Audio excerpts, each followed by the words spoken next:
Come in.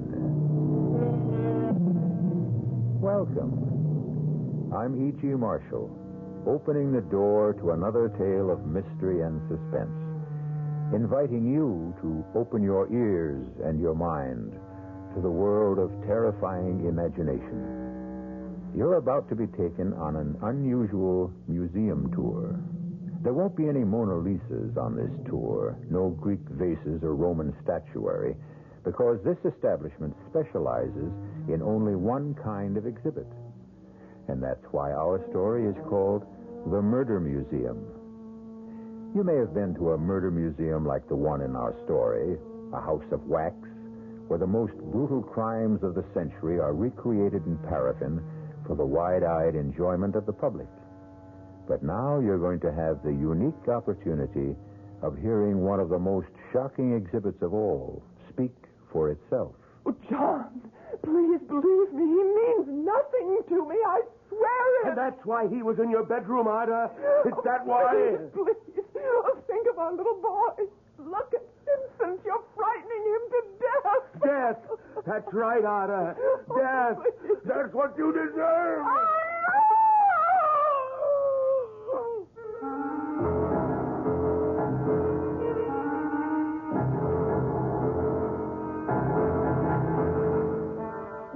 Our mystery drama, The Murder Museum, was written especially for the Mystery Theater by Henry Slessor and stars Michael Wager.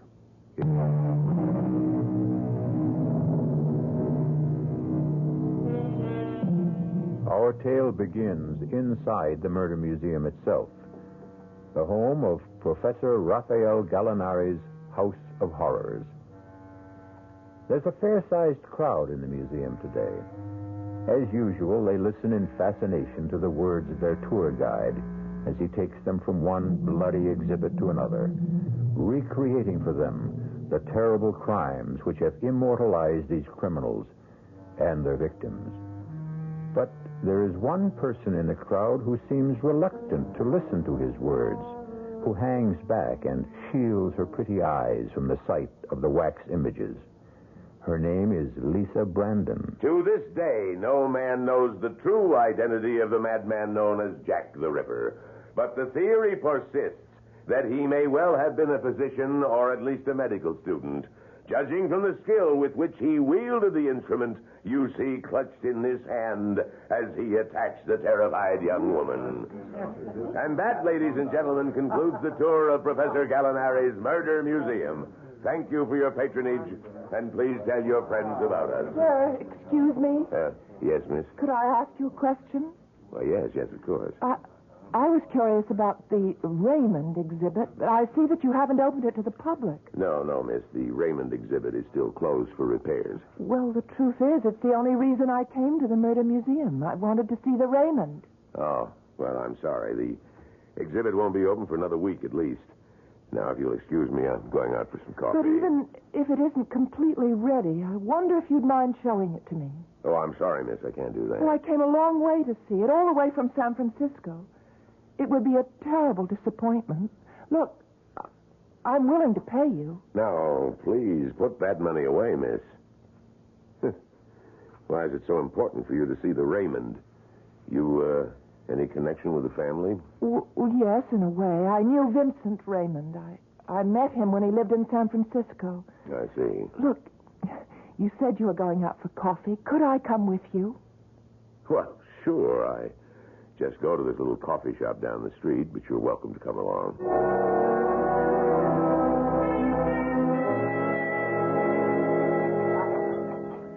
So you knew Vincent Raymond. You an artist, too? No, not really. But my brother owned a small art gallery on Green Street. And sold Raymond's paintings?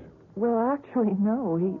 He didn't really care for Vincent's work. It was so dark and gloomy. Frightening, really.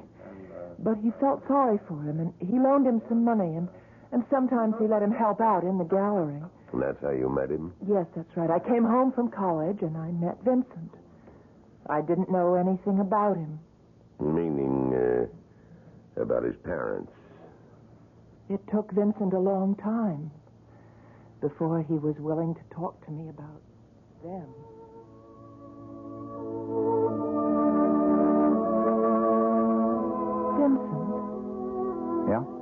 Isn't that music a little loud? Sorry, I'll turn it down. Are you angry with me or something? No, why? Why should I be? I don't know. You've hardly said 2 words to me tonight. All through dinner, I was trying to digest that rotten food. Whoever told me that restaurant was worth trying must have had a secret death wish. I didn't mind it. Had only one thing to recommend it. It was cheap. That's the only criterion I have, you know? I didn't complain, did I? No, you never complain. You just suffer in silence. You think I'm some kind of gifted, starving artist who has to be tolerated for his poverty. Oh, you're so hard on yourself, Vincent. Well, let me tell you something, Lisa.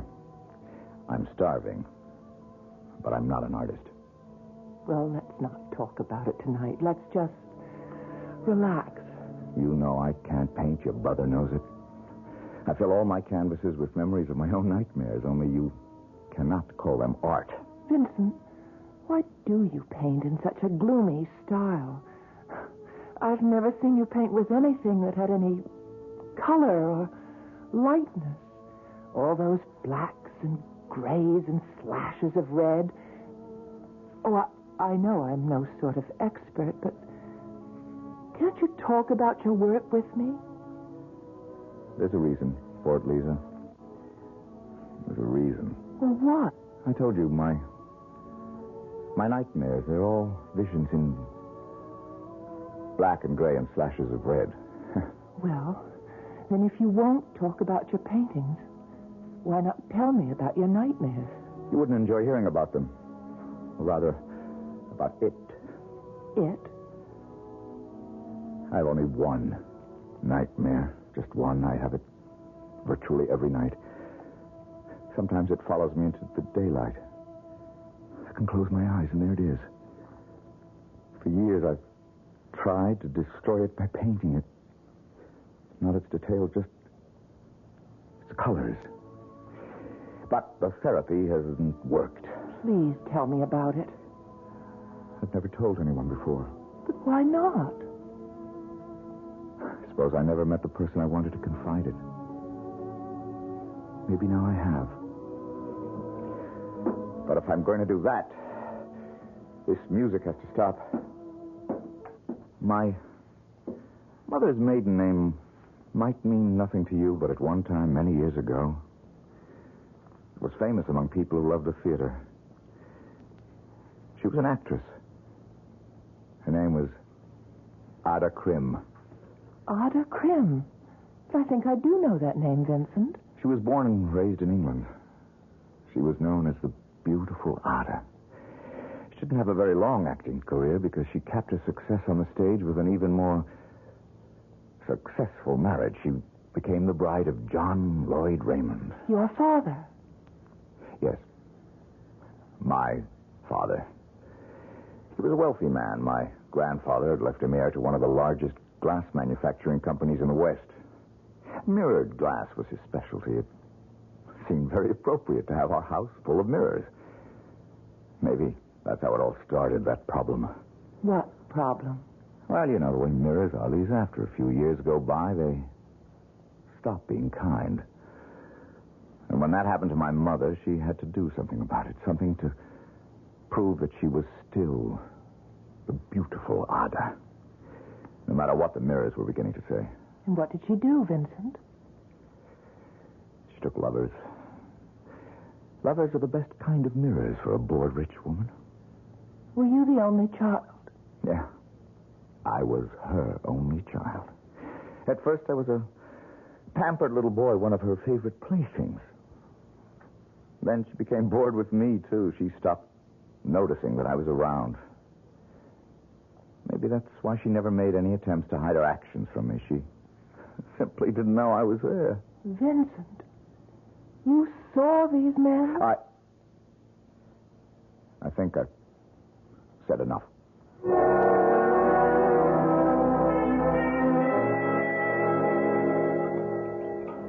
So, you never found out what Vincent's dream was all about? Not then, I didn't know. But you could have guessed, I suppose, if you knew the history of Ada Krim and John Raymond. Well, yes, I became curious enough to learn the history. I had a friend who worked in a newspaper, and she checked into the dead files and found the story for me, the whole terrible story. But I didn't tell Vincent that I knew about it. It was obvious that he didn't want anyone to know the truth. But one day it emerged. Oh. Well, it was a beautiful spring day, the first really warm day of the season, and Vincent and I went for a walk. Vincent, why don't we walk down to Ghirardelli Square? We could do some window shopping, maybe have some lunch. Considering the state of my finances, we'd better window shop the restaurants, too. Oh, no, I have money. Good for you. Are you going to be stubborn again? I'm going to teach you a lesson. I'll tell you what, Vincent. I'll buy myself some lunch if you want to split a hamburger Wait a with minute, me. Lisa. Then you Fool can... around with me. Look at those two. Hands off me! You need a lesson. Hey, you get away from her. It's about time somebody... Get away from her. Help me, please! Help You me! take your hands off her. Please, Vincent, my wife. I don't give a... Stop it, Vincent, for God's sake! Vincent! Vincent!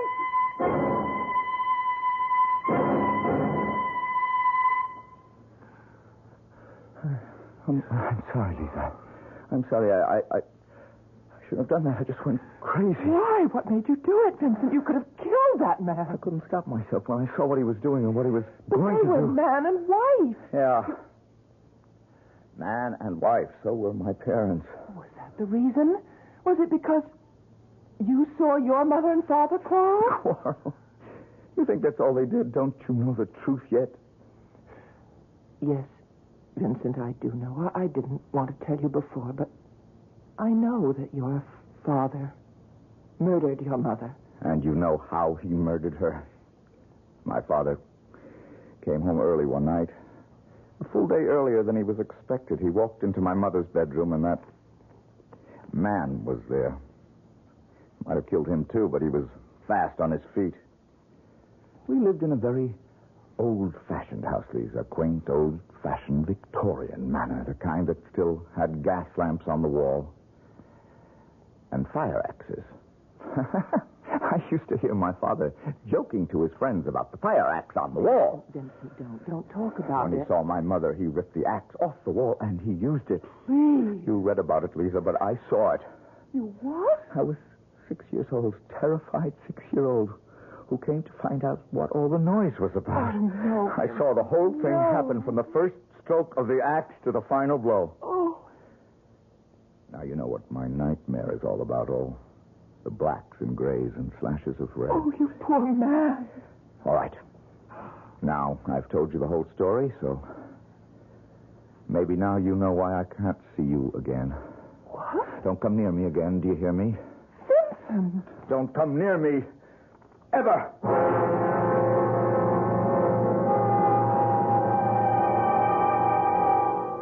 It's been said that the mind is like a haunted house, where the ghosts of the past rattle their chains and cry out their suffering.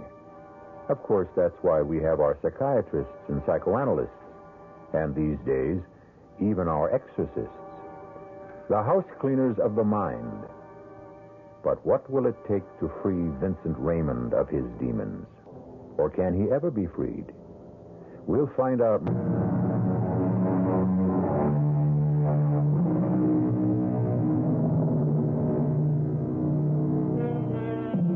And now, Act 2 of the Murder Museum. Lisa Brandon has come all the way from San Francisco to see the Raymond exhibit. But she seems to be having a hard time talking the museum guide into allowing her a private showing. However, she hasn't given up. Yes. I was in love with Vincent Raymond, and I was terribly unhappy when he walked out of my life. You mean you never saw him again? Oh, yes, I saw him again, but things weren't the same between us. He was tormented by the memory of what he had seen, and it changed his life.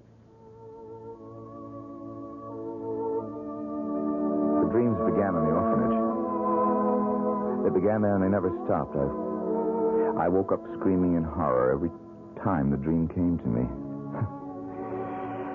I became an outcast, without friends, without sympathy. Oh, Vincent, I'm so sorry. That's when I realized that my only hope for any sort of life was keeping my secret. But you're not a child now. No, I'm older, Lisa, but nothing's changed for me.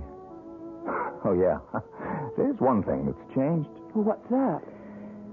I'm giving up my so-called art. I'm going to look for a job. Well, I'm sorry, Vincent. Because I did think you had talent. I've got to get some money to live on. My talent won't provide that. Well, I thought you had some savings. They're all gone after that lawsuit. What lawsuit? That man I beat up on the street, he sued me for damages. He won, of course. His wife stood up in court and verified that I'd beaten him up with no provocation at all. Nothing like a wife's loyalty, is there? But, Vincent, why didn't you let me know? I would have been a witness Oh, it for wouldn't you. have mattered. Well, how are you living now? Well, on the welfare rolls, of course, but don't worry about me. Look, if I can lend you any money, it won't... No, I have borrowed enough from you and your brother. I don't want any more money or sympathy. Just leave me alone, Lisa. Can't you get that through your head? Leave me alone. He did find a job eventually, waiting on tables down at Fisherman's Wharf. He seemed to sink lower and lower every day. My brother and I tried to help him all we could, but he refused to take any more charity. I tried to sell his paintings by putting them in the window of our little gallery. But there was only one person who seemed interested in Vincent's gloomy efforts. Hello? May I help you? Yes. I have been looking at the paintings in your window, trying to make out the artist's name. Oh, his name is Raymond. Raymond?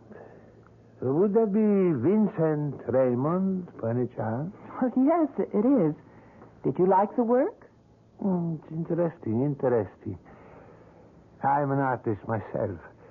But that sort of thing, all those dark colors, it doesn't really appeal to me. Oh, I see. However, I am interested in the artist. I wonder if you could tell me how to reach him. Is he a local resident? Yes, he lives in San Francisco. Oh, would you mind telling me your name? Oh, yes, of course. Here is my card. Raphael Gallinari. You might say that I am a portrait artist. Oh, and is that why you want to meet Vincent? To paint his portrait? Something like that. Now, will you help me? All right. I'll tell you where you can reach him.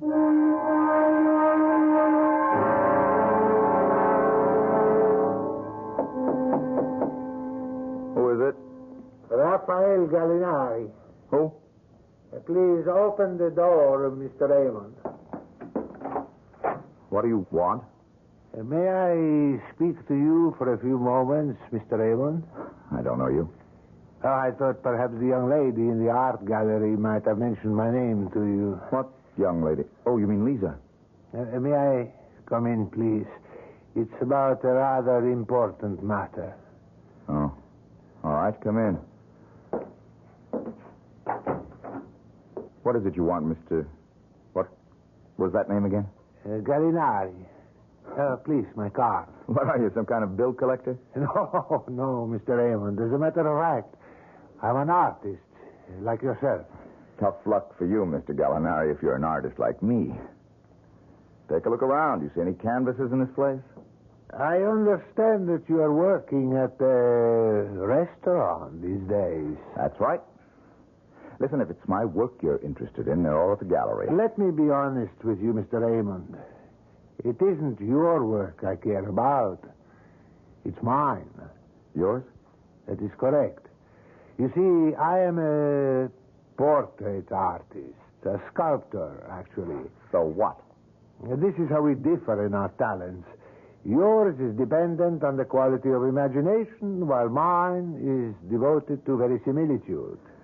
If you would permit me, perhaps I can buy us both some dinner and we can talk about our art. If you hadn't mentioned dinner, Mr. Gallinari, I would have said no. You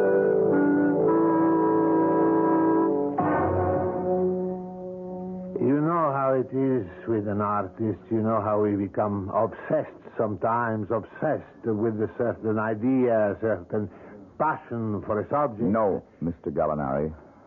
I wouldn't know. I lost all my passion for art a long time ago. Ah, but if you had the inspiration, if there was one thing you wanted to paint more than anything else in the world, believe me, the passion would come flooding back like the tide. And do you have such a subject in mind? Yes, I do. A subject which has haunted me for years, more years than I wish to count. And this has something to do with me? Everything to do with you. Will you have another glass of wine? Sure, since you're buying.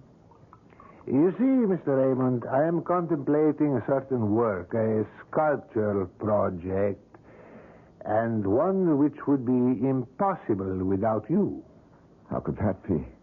In order to answer that question, I have to bring up a subject which may be painful to you.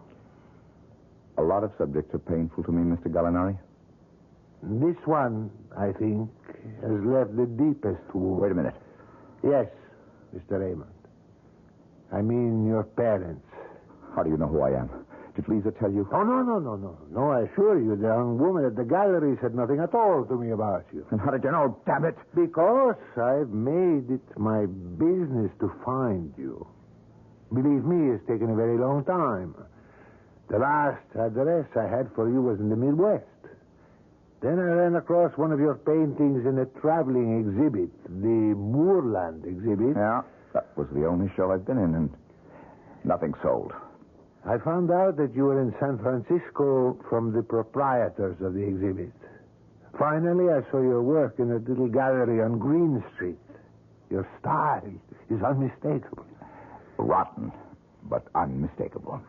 Mr. Raymond, I remember the beautiful Ada. Go on.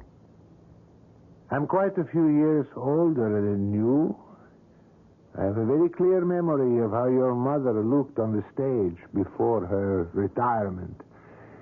I thought then that she was the most beautiful woman I had ever seen. Beauty is very fleeting, Mr. Gallinari. Like life itself. Yes, I know that. But then, that's why artists are born, aren't they? To capture that fleeting beauty and imprison it on canvas or in clay or in what? Or in other media. Why don't you get to the point, Mr. Gallinari? Your mother's beauty is the point. If I had been the sculptor then that I am now, I would have carved her image then. But alas, I was only a boy. I still don't know what you want from me. I want to sculpt your mother's image, Mr. Raymond. But there is only one drawback. I have no model to work from. There's nothing I can do about that. My mother's been dead for 25 years. I know there are some faded old newspaper photographs of her, but they're not really helpful, not to someone who insists on verisimilitude. I don't see why it's so important. Who cares what Ada Krim looked like? But I care very much. You see, I've already started the project. You have? Yes. I've been using the crude photographs of her as a guide. I have obtained a sort of likeness. Look, I cannot stop you from doing what you please, Mr. Gallinari. If you're asking for my permission... Well, in a way, yes, I suppose I am. It does seem like a slight invasion of privacy. Yeah. All right. If your conscience bothers you, I'll tell you what you can do. You can order another bottle of wine. Mr. Raymond, I would gladly order you a case if you would give me one more permission. What's that? To sculpt your father, too. My father? As I said, this is a form of obsession with me. But from the moment I began work on the statue of Ada Krim, I felt that I couldn't stop until I had also done the head of John Lloyd Raymond. He's dead, Mr. Gallinari. I have no way to prevent you from sculpting him or painting him or anything else, but I'll tell you one thing. You won't get me to talk about him. Oh, no. I would not dream of it. But you see, I have a peculiar problem. While there are some likenesses of Ada Krim available, in the case of your father, well, I cannot find a single photograph. I have searched and come to a dead end.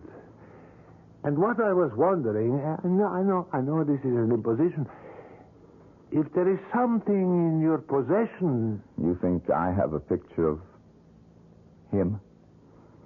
It was only a hope. I know his memory is painful, but you were his son, and sometimes, well, there are souvenirs one hates to discard. Well, Mr. Raymond? I have pictures of him. You do? I won't give them to you.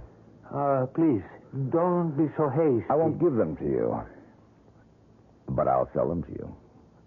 Oh, yes, of course. I'm perfectly willing to pay. I owe Lisa Brandon and her brother exactly $127. That's the price. Done, Mr. Raymond. $127. And I'll still throw in that case of wine.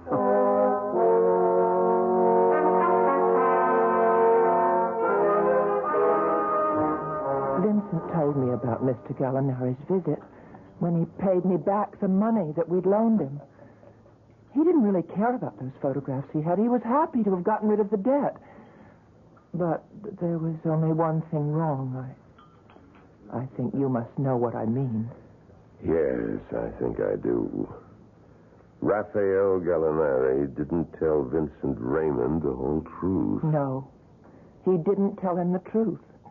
He didn't tell him what kind of a sculptor he was, or what use he would make of his work after it was completed. Yeah.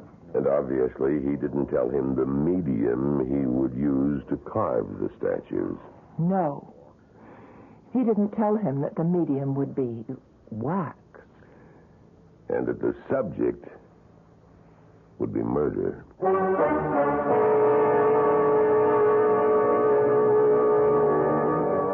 And what happened when Vincent Raymond learned of the duplicity of Raphael Gallinari? Or was it really duplicity? Gallinari said he was a sculptor. Gallinari said he believed in authenticity. And, of course, Gallinari paid for the privilege of using Vincent's photographs as a model. But has Gallinari paid enough?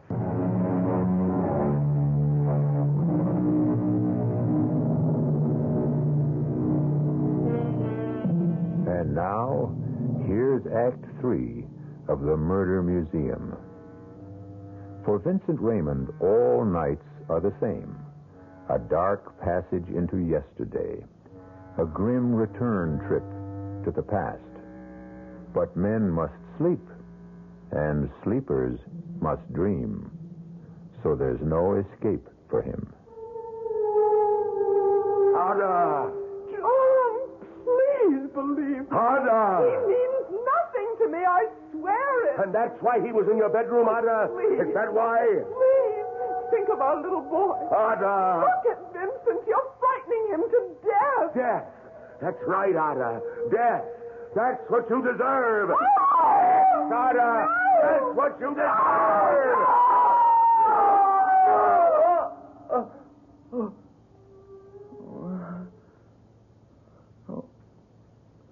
Oh, dear God.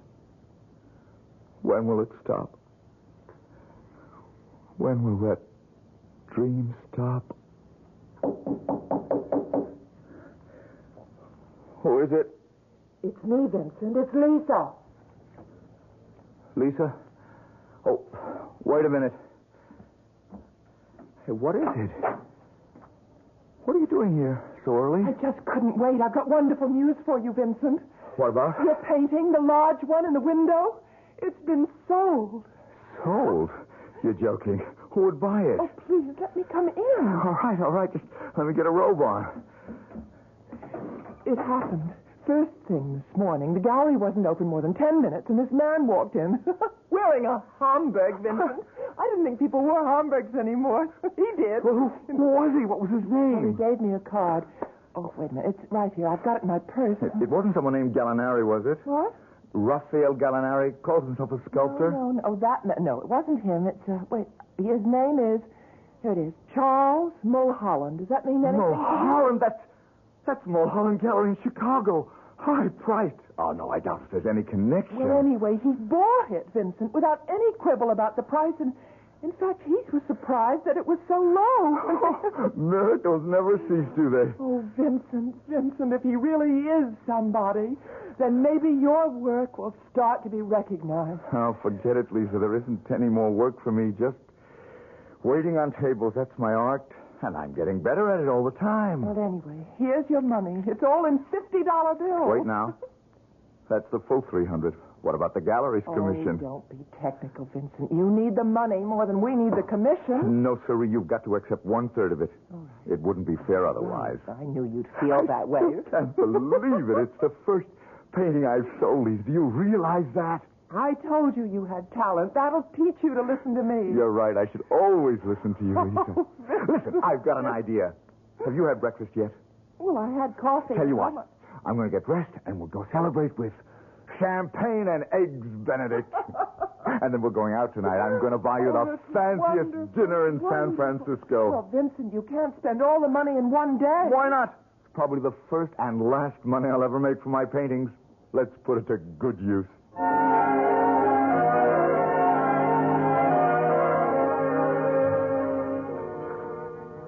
Well, it seems that Vincent had more talent than anyone realized. Those dark and gloomy paintings seemed to have the qualities of genius. At least that's what Mr. Mulholland said in his letter. Lisa, listen to this. Just listen to this. Go on, I'm He says, listening. the Mulholland Gallery would be most interested in arranging an exhibition of your work. Oh. Listen, they're willing to pay all the cost of carding and insuring the paintings. They'll even pay my fare and expenses to Chicago so I can attend the opening. Lisa, can you believe it? Oh, Vincent, it's the most wonderful thing I ever heard. Well, it's not a one-man show, nothing that grand, but the Mulholland Gallery. That's one of the best, Lisa, one of the most prestigious. Do you know when you'll be leaving? As soon as I can get all the stuff crated and shipped. I guess the sooner the better. Lisa, why don't you come with me? Oh, I couldn't do that. I still have to be at the Your gallery. brother can take care of it for a week or so. That's all the time it'll take. Oh, I just couldn't do it, Vincent. But when you have that big one-man show, I promise to be there.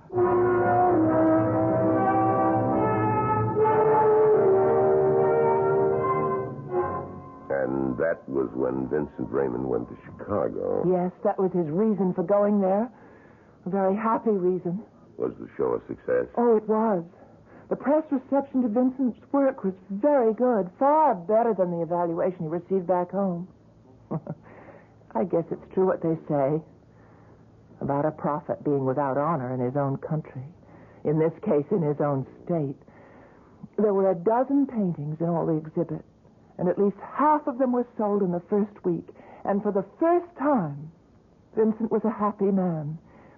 He sent me just one letter, and it contained a very good piece of news.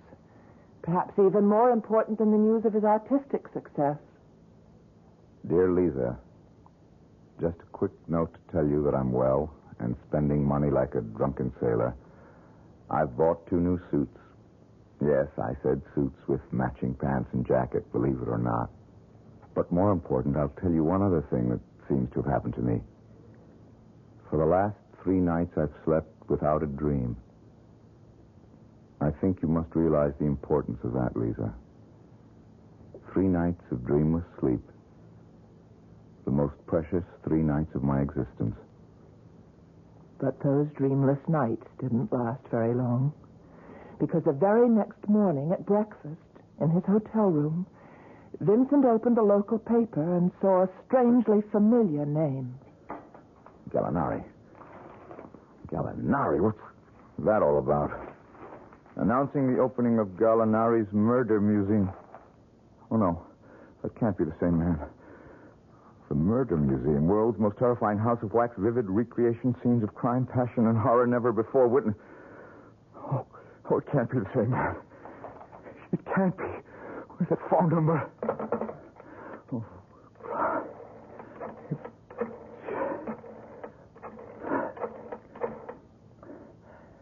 Hello. Is this the Murder Museum? Yes, I know you're not open yet. Listen, I want to ask you a question. This man, Gallinari, I want to know his first name. Raphael. And he is. Listen, what time are you open? No earlier than that? Then tell me where I can find Mr. Gallinari. Yes, it's important. No, my name does not matter. All right. First show, 2 o'clock. Oh, dear God, don't let it be true.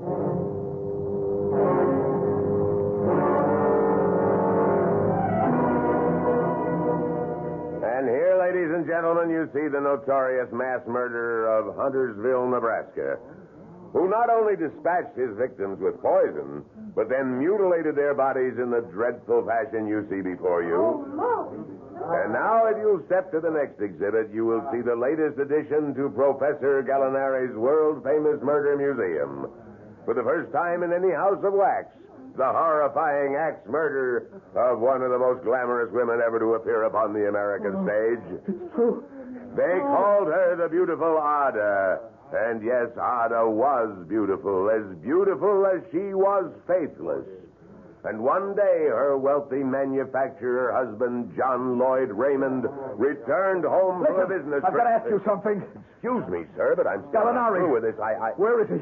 Does he have an office at this museum? Well, now, please, look, sir, I've got to see him. Make him remove this abomination. Well, no, his office is in the rear. I don't know if he's... Out of my way! Now, just here. Come back here.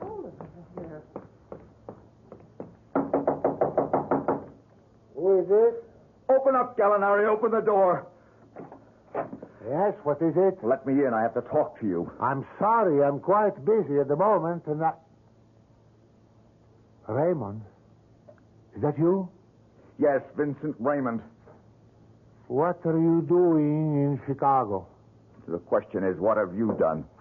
Now, be calm, young man. There is nothing to get so excited about. That's your art out there, Gallinari, out there. That's the verisimilitude you were talking about. Yes, that's right.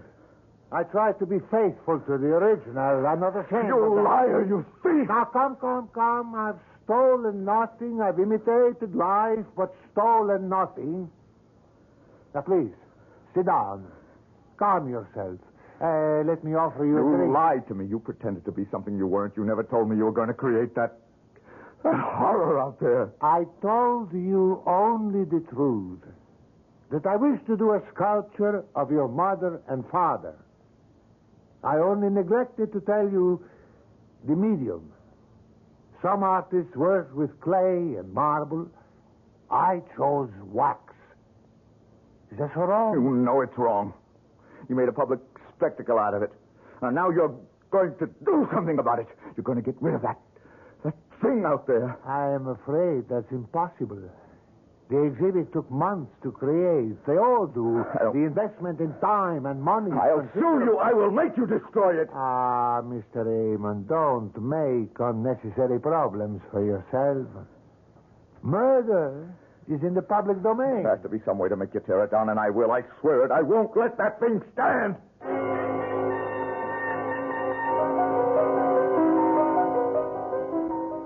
Of course, I know myself what happened next. Because I was there in the murder museum. The night that your friend Vincent Raymond returned. Oh, please. Can you tell me about it? I never did know the details. Well, from what I understand, he went to a lawyer the very next day to see if there was some legal means to get Gallinari to destroy the exhibit. He must have gotten some idea how difficult it would be to get an injunction against the museum, because that's when he decided that the only recourse was to destroy the sculpture itself. Yes, that would be like Vincent. And what he did was very simple. He came back to the museum for the last show of the day. But during the tour, he slipped away from the crowd and hid behind one of the curtains until everyone had gone. And then he walked up to the exhibit and stopped in front of it. Of course, the instrument he needed to destroy the exhibit was already there. The fire axe was real, like the clothes of the wax figures and the furnishings of the room. All he had to do was take the axe out of the hands of his father's statue, and that's what he did. Destroy. Must be destroyed. I saw him standing there as still as the wax figures themselves. And I froze in the doorway, too, afraid to move. Because I saw his eyes. And I was afraid to become a victim, too. And then I heard him sobbing. You shouldn't have done it. You shouldn't have done it. I saw him turn the axe toward the figure of his father. But then a strange thing happened. He began to shake from head to foot. He seemed unable to bring the axe down on the figure of John Lloyd Wayne. No! No, it wasn't your fault. It was hers. Hers! And suddenly he turned around and brought the axe down on the wax figure of his mother. You're the one who did it. You did it. That was when Professor Gallinari himself came out of his office. Stop it! Stop it! Raymond dropped the axe. The destruction of the wax figure complete. But Gallinari was infuriated and threw his arms around his throat. Raymond struggled with him. They fell in a heap to the floor. Stop it. Don't say any more, please. I'm sorry. I just can't bear to hear any more. Does that mean that you don't want to see the Raymond exhibit now? No, I still want to see it. But I'm taking the next flight back to San Francisco, so I suppose there's no use. Well, I guess it's only fair that I show it to you, Miss Brandon, since you came all this way.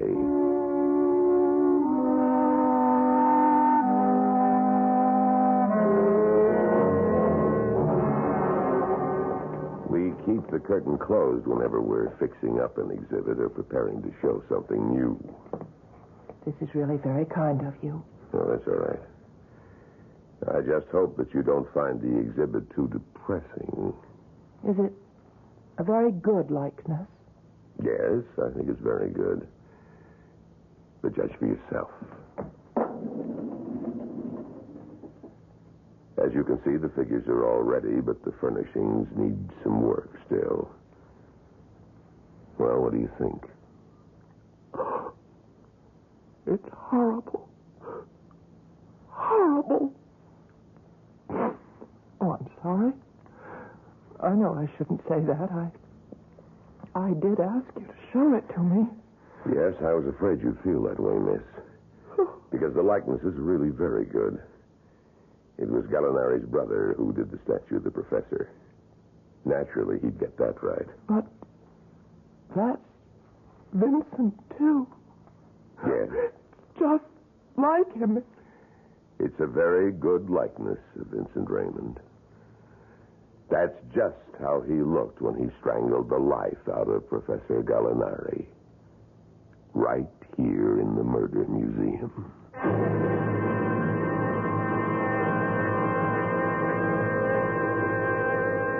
If you are contemplating a visit to a wax museum, we pass on this advice to you. 1, don't go during a heat wave. 2, make sure that you can stand the sight of wax. And 3, be certain you don't have any murderous ancestors who just might show up in one of the exhibits.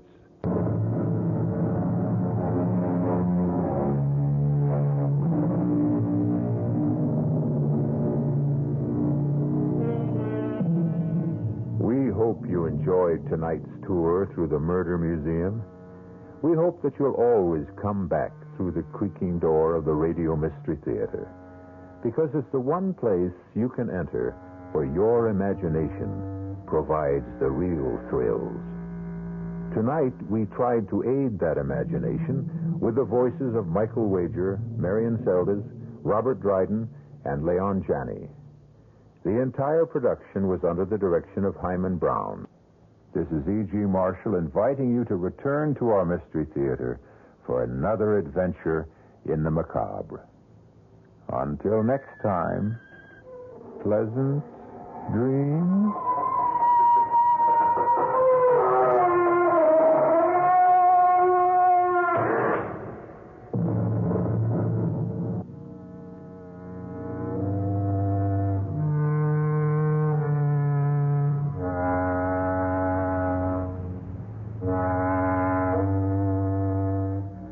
The preceding Mystery Theater program was furnished by the CBS Radio Network.